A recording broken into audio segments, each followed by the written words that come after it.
Hey everyone! Before we dive into the story, don't forget to like this video, subscribe to the channel, and drop a comment telling us where you're watching from and what time it is there. That way YouTube will keep showing you more stories just like this one. Alright, let's get started. I don't believe in curses. I believe in timing, margins, and heat. I believe in the way a pan talks back when the butter is right, when the mushroom releases its water at exactly the second between too pale and burnt. I believe in prep lists and purveyors and staff who show up. When critics say a dish has soul, what they mean is that someone paid attention. That's all. So when I say I feed a thing that never shows its face, don't mistake me for a superstitious man. I'm a chef. My life is figuring out what happens to flesh and sugar and fungus under pressure. But there is a plate I send every night that doesn't come back to the pass. The server doesn't ring it in. It's not on any menu.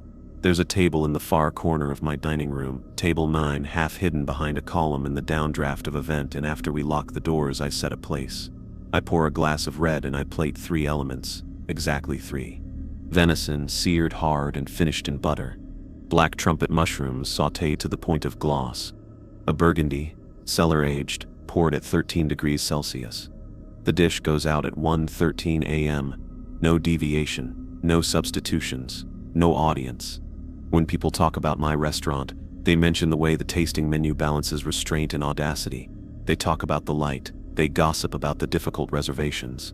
I want to tell them that all of it, the glow, the softness in reviewers' prose, the way investors stopped calling to check in, all of it congeals around that plate like juice. The first night I fed it, I'd just taken over the kitchen. Revenant was a dying thing then. A name from that neighborhood's better years clinging to tile like lichen.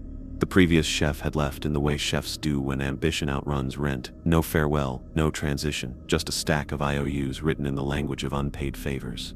On my first walkthrough, the owner, a real estate broker who thought restaurants were mood boards that print money, tapped the corner table with his knuckle and told me, "We don't seat that one."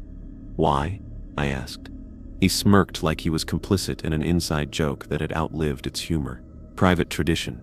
Make something nice after closing. Venison, mushrooms, red. That sip's how we keep the ghosts happy." "Who eats it?" He shrugged. "Someone, or no one. Do it in your first week, you shall see." The man had a haircut that said he bought his opinions retail. I assumed the tradition was a theater for a donor. Fine. I know how to perform gratitude. On my first Friday I sent out the plate because I'm obedient when someone pays me well. I sent it on white porcelain, warm from the salamander, the sauce a dark mirror. I poured the wine and left it there, under a candle I lit because a plate like that needs an audience, even if it's only fire. The dining room had that end-of-night hush. I like chairs stacked on tables, a field of upended legs. The dish sat alone for 6 minutes. When I returned with a towel over my shoulder, the meat was gone. The mushrooms were gone. The glass was empty and tilted, a lipstick of wine drying around the rim. "Who?" I asked the busser who had followed me out with a broom because he was 20 and wanted to go home.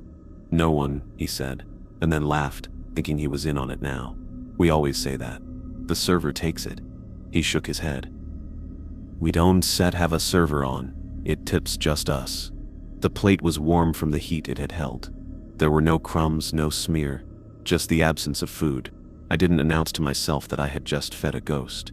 I told myself a dishwasher had finally solved the problem of where to finesse leftovers. But when I looked at the dish pit, every pair of eyes looked away with the laziness of practiced innocence. I could have interrogated them. I didn't. Better kitchens are built on what people don't say. The next morning we had a line down the block without warning. A blogger had dropped a rave at 2 a.m. Our phone spent an hour in triage. At the service, tickets stapled themselves to the rail. That night, after a prep day that ate the light, I set the place again, plated the meat, the mushrooms, and poured the wine. The candle flickered. I walked away. When I returned, the plate was empty and clean. We fed that plate every night. A week, a month, a season. Revenant became a place people said out loud when asked about their favorite in the city. We were full on Tuesdays. Our staff met each other's eyes without flinching. I slept on Sundays and woke with my hands still moving in the air, making motions that my brain told me were for making things better. You can build a life on coincidence, if the coincidences are kind. It took me a year to admit to myself, not to anyone, that the moments in my day where the edges softened always enclosed that late plate like quotations. The food cost is balanced. The burners didn't sputter when they should have. The fish arrived on time. The landlord, who liked to pop by and suck all the oxygen out of a room, stopped popping by. The city inspectors failed to materialize when the fridge gasket cried for help. We made mistakes and weren't punished. In a city that crushes the inattentive, we were forgiven. I didn't tell anyone. I told the opposite, that success came from attention. It did. But it also came from a chair where no one sat and a plate that came back empty and clean. The rules, as I understood them, were simple. The meat could be a saddle or a haunch, but it had to be venison. The mushrooms had to be black trumpets, not hen of the woods or morels or any of a dozen others with impressive Latin names. The wine had to be old enough to have a memory, but not so old that the memory clouded. I tried it myself once, swapping chanterelles for black trumpets because the forager called to tell me the forests were picked clean. I sent the plate with a clean conscience, convinced that butter and attention make any mushroom true to itself. That was the worst night we'd had in 6 months. The burners needed bleeding. The halibut flaked wrong and I had to refire 3 courses. One of my line cooks nicked his thumb and bled faster than a thumb should. At the end of the service, I found a rat curled in the corner behind the walk-in like a punctuation mark at the end of a sentence I hadn't meant to write. The next morning, the forager called back. A storm had fallen trees. The mushrooms were thick again. I asked for double the price. He said I didn't need to. Something always carried them to the same low place in the gorge where they like to collect in secrets. I paid double anyway because sometimes I apologize by spending money. Since then, I've never substituted. The night that shows you what a rule is made for starts like any other. I arrived at 9 in the morning at a kitchen that smelled like yesterday's onions. The day cook was already reducing a dark stock to the point of suggestion. We broke down 4 grouper, 2 lamb racks, and a dozen rabbits. We brunosed more shallots than any French grandmother would condone. The crew clocked in with the soft violence of bodies already exhausted. It was August and the room was so hot you could punch holes in the air. The purveyor called at 11 to say the venison was delayed in transit. Fine, I had 3 hours before the meat had to be on the pass. We moved the order of the menu in my head the way you move furniture when you know you'll move it back. At noon, the driver texted a photograph of a highway stopped traffic, red brake lights into infinity. At 1, another picture, same highway, darker sky. At 2, he went silent. At 3, he answered with a photograph of a state trooper's hat illuminated in his side mirror, a wind that bent the trees sideways. At 4, he said the venison had been rerouted to a warehouse because the truck's refrigeration unit had coughed itself into a rusted death. I called everyone I know, which is to say everyone who had called me when we became visible. But venison is finicky at volume. Even the places that ought to have had it were out, sorry, or tomorrow, chef. Because the thing about rare ingredients is that they remain rare whether you're important or not. By 5:30 I was staring at the walk-in door as if looking could conjure meat behind it. I had a rabbit. I had lamb. I had beef. None of them would do. The guest, my sous chef said without making the word a joke, "Does the guest eat lamb?" "We don't know what eats," I said. "We only know that the plate is empty." He nodded solemnly, like a midwife in a village with particular gods. He had been with me long enough to see correspondences pile up. He had also been with me long enough not to say the ridiculous thing I was thinking: we could just skip it tonight. We did not skip. I called a butcher I hate because he sells his cuts like mythology and he counts the bones in his head before he lets you have them. He said he had exactly what I wanted. 2 saddles, fresh, local, the deer killed clean in the back of a property upstate that had been owned by the same family since the year men named things after themselves. "Price?" I asked.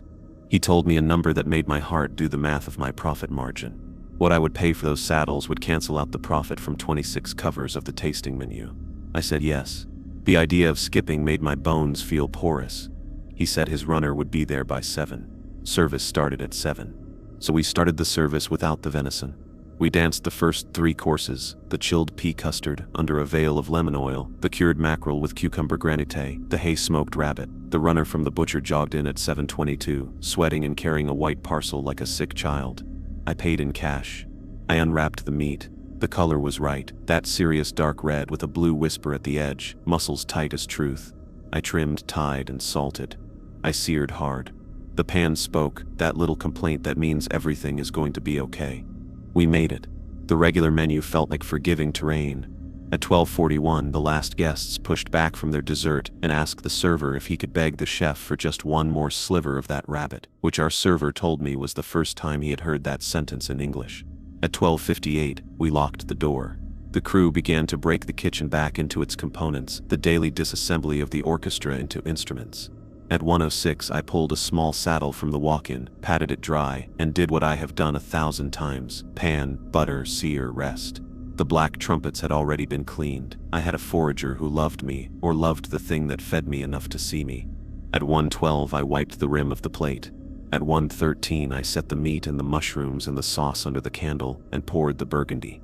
The wine, the one I had been holding in a back corner of the cellar for an occasion I had never defined, smelled like remembering a forest. The table was beautiful. It was a still life with a pulse. I stepped away. I granted the thing its privacy, because what I am is a man who knows when he is not invited. I went to the kitchen to wrap a towel around my finger where the nail had crushed itself against a pan. The towel came up clean, no blood, just pain, the sort that insists you notice it. At 1:19, I walked back out to the table to do a thing I do not do to look. There are lines in a life you cross, and then pretend you haven't. This was one, and I crossed it because the day had been loud and I wanted proof that I had finished it. The plate was empty. I expected that. I should have stopped there, accepted that absence, and made it my peace. I leaned over the candle to touch the porcelain and feel its heat. I don't know why. I put my hand on the plate, and it was cold. Not room temperature cool. Cold living in it like a residence. Cellar cold, stone cold. The candle's flame leaned toward the empty chair and held there, defying a draft that did not exist. The wine glass had a breath of red at the very bottom. The stem was wet as if from a hand recently lifted. And this is the part I mention last because mentioning it first would make me sound like a person you shouldn't trust with knives. I smelled the plate. It smelled like nothing. Not browned meat. Not butter. The last scent that had ever occupied it had been removed as if the plate had never been made. We did not speak of it. We wiped the plate with a linen napkin that dried stiff by morning. We washed it. We put it back on the shelf where I keep the plates I reach for with my eyes closed because they are so dependable. It would be an insult to acknowledge gratitude. 3 weeks later, my forager's van turned over on a narrow road and he died wrapped around a tree. The police said it was wet asphalt and a tire that should have been retired. His apprentice took over his routes. He had hands like knots and eyes that invented stories before he asked you a question. He sold me mushrooms that tasted like the edge of a map, but never exactly what I wanted. That night, the plate came back empty, but the candle guttered twice. The wine glass had a thumbprint on it. The next morning, a health inspector appeared with a jittery smile and a clipboard that clicked like a small animal's bones. We passed. We always pass. But his flashlight stuttered once when he examined the fridge, and later I found the gasket icing over like a lake where children are told not to play. The owner wanted me to add a burger to the bar menu because he had read a study about how profitable burgers are in rooms where people confuse expense with taste. I listened to him and didn't answer because saying no would cost me energy I needed for everything else. He asked me if I'd ever considered adding a venison course to the regular menu. People love a story, he said. We could sell a story. I told him, yes, I had considered it, which was a lie. The dish is not for sale. On the first Tuesday in October, the shipment of venison arrived warm. The driver apologized as if apologizing could lower the interior temperature of his truck. I touched the meat and knew it was a day closer to rotten than to right. We can cook it through, my sous chef said, thinking like a man who had never considered that food is also a promise. I sent it back. The butcher told me the runner could bring a fresh saddle by midnight. He arrived at 12:49, breathless from a sprint that proved something to no one. I seared the meat as fast as I could. At 1:13 the plate was not ready. At 1:14 I set it down anyway. I had missed the minute. The candle seemed to breathe in with me and then refused to exhale. In the morning the review went live. The Times. A second star with a paragraph that read like a confession that the writer had wanted to give 3 but had been interrupted. 2 stars meant the room would turn itself inside out trying to find a place to sit. 2 stars meant that investors would tell each other they had always believed in me. I smiled and said thank you to 1,000 messages and delayed every single one of them by a minute because the kitchen felt wrong, the angle of the tables, the slope of the floor. I went to table 9 and stood there like a man at a grave of someone he never loved. In the wood of the table, near the edge where a thumb would rest if a thumb had ever rested there, there were small pale crescents as if someone had pressed half-moon indents into the grain to count. The power went out that night at exactly 7:13, the first turn of the first seating, and came back on at 7:17. 4 minutes of darkness in a room that makes itself out of light. My front-of-house manager spoke softly to the guests, as if the darkness were a preference we had indulged to prove something about our creativity. The plates that came back in those 4 minutes were wiped clean with tongues in a darkness that everyone pretended not to notice later. The candles shook themselves out and then behaved as if someone had run a stern finger along their wicks. You start to fashion a language for these events. You file them in a drawer labeled quirk. You do an inventory of the word coincidence and find that it has more shelf space than you imagined. You decide that rituals are only rituals because they were repeated, not because something in the repetition rearranges the air. And then your sous chef, who is not a poet, says to you very quietly while the staff meal goes cold in the corner, "Chef, I think it's getting hungrier." "What is?" I asked, because even I have standards about admitting the subject of my fear. "The thing we feed," he said, and nodded toward table 9 as if nodding were a spell that made the nouns safer. I told him to reduce the veal bones until they lied about their past. I thought about stopping. I made lists of what that would entail. I would have to explain it to my investors in a language they could tolerate. I would have to tell the staff we were closing for a week because of a pipe above the dry storage that heaved when the heat came on. I would have to watch the online reservations slow themselves into a dignified crawl. I would have to read new reviews that blamed me for things the writer couldn't name. I would have to ignore the candle that refused to stay lit. Then something happened that seemed ordinary to everyone but me. A server dropped a plate in the dining room. It happens. Plates break because hands sweat and thoughts wander, but this plate didn't shatter. It cracked and held itself together. The crack ran from one edge to the other like a sentence that someone persuades you not to read. The table's guests laughed, relieved because people want to be gracious when something breaks near their money. The server apologized and cleared the plate, his hands shaking.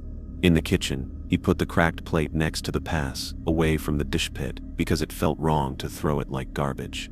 I picked it up. It was one of our white porcelain standards. I flipped it. The maker's mark had been scratched out with something that pressed through the glaze. Underneath, in a hand I'd never seen, 4 words: "Wait your turn, Elias." I put the plate in the trash and told myself it had been a prank because pranks make more sense than messages baked into clay. That night after service, after 1:13, after the empty plate and the empty glass, after I pressed my palm to the table and found a cold there that wanted to be more than itself, I went into the office and pulled an accordion file from the bottom drawer labeled Old Chef. The previous chef had left only debts, but he or someone had left a file of invoices, a health plan application that had never been submitted, a crumpled letter in a different hand that began "Chef" and then lost its bravery and stopped. Underneath that, at the very bottom, a stapled sheaf of paper that smelled like a drawer and like dust that remembers especially well. A log, dates and times. After hours hatch marks are arranged in groups of 5, then crossed. Names I didn't yet recognize, written and then crossed out. Venison was weighed out to the ounce. Bottles by vintage, each line ending in emptied, and between entries sometimes, notes, "Late tonight." Candle fought me. Corrected. Substituted chanterelles. Wrong. Corrected tomorrow. Bones in the past refused to cool. No plate last night. 3 days of blood in the drain, settled when I doubled the mushrooms. He said, "Wait your turn, E." The E at the end of that last note slanted like mine. I read the handwriting again. It wasn't mine. It was familiar, the way your own name looks wrong in someone else's mouth. I slept in the office that night, my head on a stack of linen invoices because they were softer than the desk. At 3:33, I woke to the sense of a body in the doorway. I said my sous chef's name. No answer. I sat up. A shadow moved through the hall. Nothing fancy, just the suggestion of a man passing in front of ambient light. But there wasn't any light to pass in front of. The house was dark. The red glow of the exit sign scraped out a tiny, obedient light, and the shadow refused to obey it. It stopped, as if listening to my breath, and then glided, there is no better word, toward the dining room, to table 9. I followed, because I am as stupid as I am curious. As I approached, the air around the table felt thin, like the way altitude feels thin if you pretend the mountain is just a hill. The candle would not flame. The wick was white and hard as a bone. The chair at the table was angled away from the table, the way a chair moves when someone stands up with haste, but there was no one there. I went home to an apartment I rent, the way rich people own art for the story. It allows me to tell about my taste. I showered and stood in front of the mirror until the water ran cold and thought about lines that cross and never uncross. At 7 a.m., I called in extra venison. At noon, I paid a courier very good money to bring me more wine than made sense. At 1:13 that night, I served the plate with the care of a nurse for a patient who would outlive her. 2 nights later, the Burgundy wouldn't open. The cork came up halfway and then froze. I tried a second opener, then a third. The cork was not old enough to crumble, the wine was not young enough to be stubborn. I looked around my empty kitchen as if I were about to break a law. I pushed the cork down and into the wine. It made a noise like a breath taken underwater. I poured carefully into the decanter, catching the cork with a skewer. When I carried the glass to the dining room, my hand shaking badly enough that the wine stained itself up the side, the air in the corner went colder. I do not mean one of those drafty cold spots that live near old windows. I know those. This was the kind that makes your bones feel like metal waiting for a touching tongue. I set the glass down. I stepped back. I waited. When I returned, the wine was gone. The glass had been turned exactly 90 degrees to the right. That was all. I am telling this to explain why, when the delivery of Black Trumpets failed a month later, I drove north into the Catskills in a storm and waded into a ravine to pick mushrooms myself with a guidebook in a freezer bag and a flashlight between my teeth. I don't do that. I know better. Foragers are people who spend enough time in damp places to make peace with the idea that the ground wants them. I am a man who spends 12 hours a day in a room I can control, where the cold and the heat and the salt and the sweetness are all decisions I get to live with.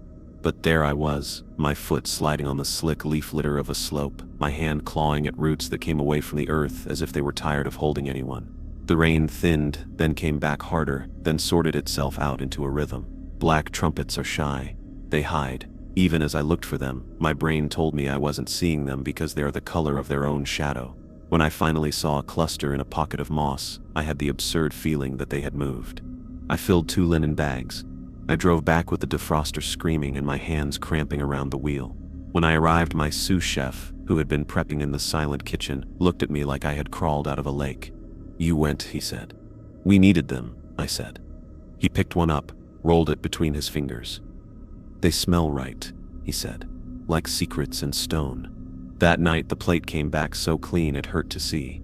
The next morning, a blogger who had once called me overwrought wrote a paragraph about the mushrooms that read like penance. The owner heard about my midnight mushroom run and told the story at a party, adding elements until I recognized myself the way you recognize a caricature in a window. He said I was married to the restaurant. He meant that as a compliment. A week later he asked me to put burger on the bar menu again because his niece liked burgers. "We can call it something French," he said. "Like proper. People love proper." I told him we didn't have a grill, and he said that was a solvable problem. Everything is a solvable problem when someone else does the work. The thing about a ritual is that its meaning is the repetition, not the parts. But I was beginning to understand that the parts were non-negotiable. A night came when I couldn't get venison clean. The butcher said he had saddles, but the deer had been run hard before it died. The meat ran with adrenaline that tastes like regret. I tried it anyway because on paper it should have been fine. On the plate, the venison stiffened under heat, the way a lie stiffens under interrogation. I sent it back to the mirror and the mushrooms and the wine. In the morning, the freezer door had frosted shut around the handle. It took 2 men with hot towels and a third with a hairdryer we found in a server's bag to pry it open. Days began to have a tempo. Success, complication, correction, faint punishment, reward, sleep that felt like you were getting away with something. I saw the rhythm and I didn't stop it because in this city, a rhythm is also a job. And then the lamb substitution. It was November again, 2 years into this dance, the kind of cold that finds a way between your shoulder and your coat. A supplier I'd never used before offered me lamb 3 ways at a price that broke the math and made me suspicious. I said no. He called back flattering me, telling me he'd read the reviews, telling me my palate was like an instrument he wanted to hear his product play. I said no again. The butcher texted me that the deer had moved further into the woods because the moon was wrong, which is the kind of sentence you get if you spend a lot of money on artisanal meat. I couldn't get venison for 3 nights. For the regular menu, lamb could replace it. For the 113 plate, I told myself the thing at the table did not care about species. It cared about intention. It cared about the ritual. It would recognize the substitution as an homage. I made the lamb beautiful. I seared it to the color of wet mahogany. I rested it until it sighed back. I basted it with mint and garlic that had been kissed by fire. The mushrooms were right. The wine was lawful. I sent it. The candle died. I relit it. It died again. I carried the dish to table 9 myself because the room had suddenly made itself into a question, and the answer was on that plate. It was 1:13 because I'd held brass on the timings. Delays earlier had folded themselves into a speed that feels like grace. I set the dish down. The lamb was steamed. The mushrooms whispered. The wine held its breath. I took a step back. The candle admired itself in its small circumference. At 1:15, the candle went out again, as if pinched by fingers I could not see. The hair on my forearms climbed a ladder it had not climbed since I was 12 and cracked ice on a pond because I wanted it to hold me. I stood there that way men stand when they want to look brave in a photograph. At 1:17, the plate toppled forward and fell toward the floor but didn't hit it. It hung in the air for the second it takes to accept that you are wrong about the world. The lamb slid off the plate and landed on the table like a flop of muscle. The mushrooms scattered. The wine glass did not move. The plate then dropped and shattered. I cleaned it up. I put the pieces in a box that had held a chef's jacket, and I told myself the way men tell themselves the things that allow them to walk out into rooms. The plate had been too close to the edge. I had set it imperfectly. The table had a slope I had never measured.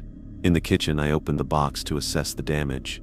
On the largest piece, a long triangle with a piece of rim attached, 4 words had been traced beneath the glaze. "Don't test me, Elias." That night, the pilot light on the range blew out. We relit. It blew again.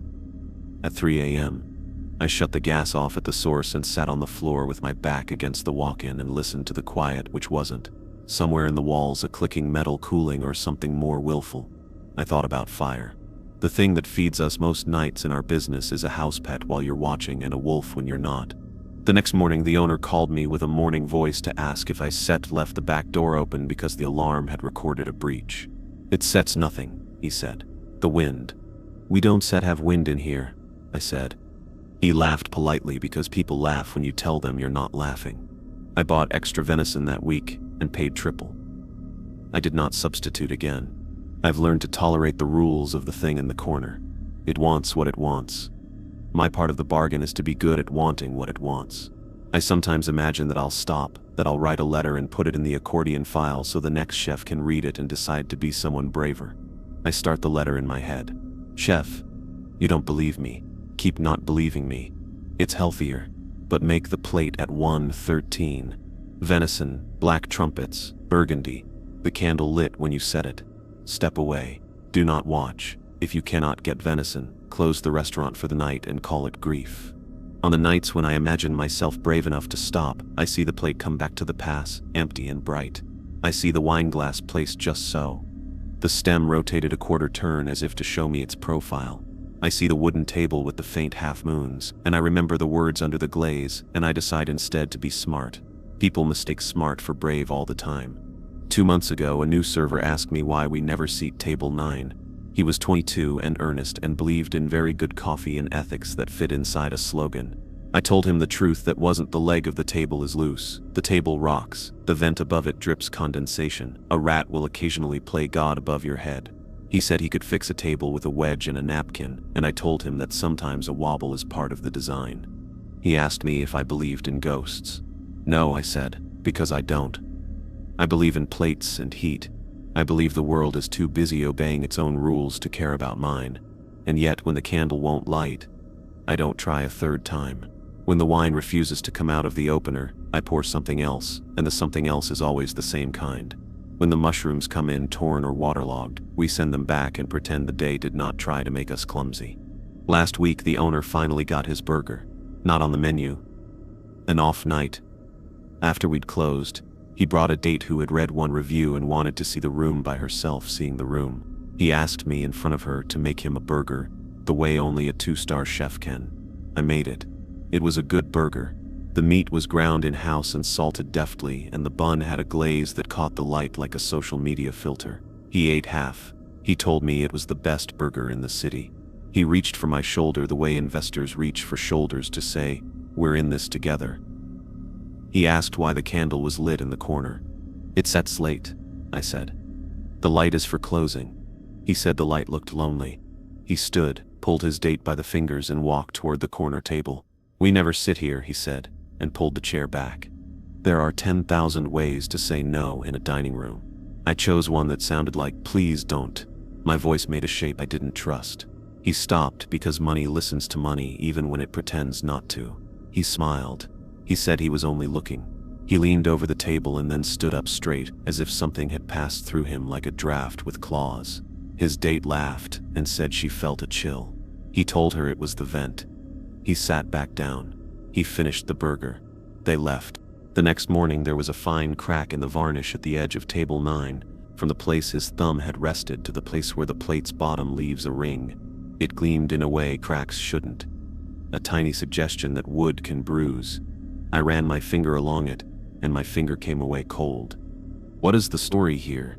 That a man with a pan feeds a shadow and the shadow feeds him back. That sounds like a fable you tell to line cooks to keep them in line. The truth is worse and less interesting. The truth has to do with what work does to you when you don't ask it to stop, and how cities reward men who teach themselves to be useful to something they will never see the face of. Tonight I will plate the venison and the black trumpets and pour the wine. I will carry it to table 9 without looking at my watch because the minute is a place I walk to now without counting steps. I will set the plate down. I will step away. I will return to an empty plate and an empty glass and a candle that stares at its own small light. And I will leave a kitchen where the burners go out less often than they should, where the fish arrives on time more often than it could, where the work feels like a room that doesn't ask me to leave. Maybe one day I will stop. Maybe I will write the letter and I will leave it in the file where the next chef will find it and say, "Elias was losing it," and then he will keep the plate because it is easier not to start a fire than to put one out. Maybe the owner will sell the lease to a bar that makes 8-ingredient cocktails described as playful and the table will be moved, and the candle will be replaced with a succulent. Maybe the thing we fed will take the compliment in stride and find somewhere else to sit. Or maybe on that first night after we stop, a pilot light will blow and the floorboards will swell with a leak that no one can locate. Maybe reservation requests will just not appear. Maybe knives will slip in hands that have been steady for a decade. Maybe a scent will settle in the dining room no one can name and no amount of bleach will erase. A scent like plates after lemon without the lemon, like the air after rain without the rain, like a word on the tip of your tongue that refuses to become the word you need it to be. I'm not brave. I'm not superstitious. I am a man who has built a life around heat and attention and meat that bleeds because that is how you know it was once alive. Every night I tell myself, the plate is nothing. Every night the plate is everything. The staff clocked out 20 minutes ago. The dishwasher is singing to himself because he will be the last to leave. Dish pits produce men who talk to music that isn't there. My son has lined up the spoons in a row that reads like a prayer. The dining room is empty of guests. The light is low enough to admit the truth. I carry the plate to table 9. The candle draws me. The air chills my wrist. I set the meat, the mushrooms, and the wine. I step away. I do not look over my shoulder. I do not believe in ghosts. The plate will be empty when I return. The glass will be clean. The candle will lean.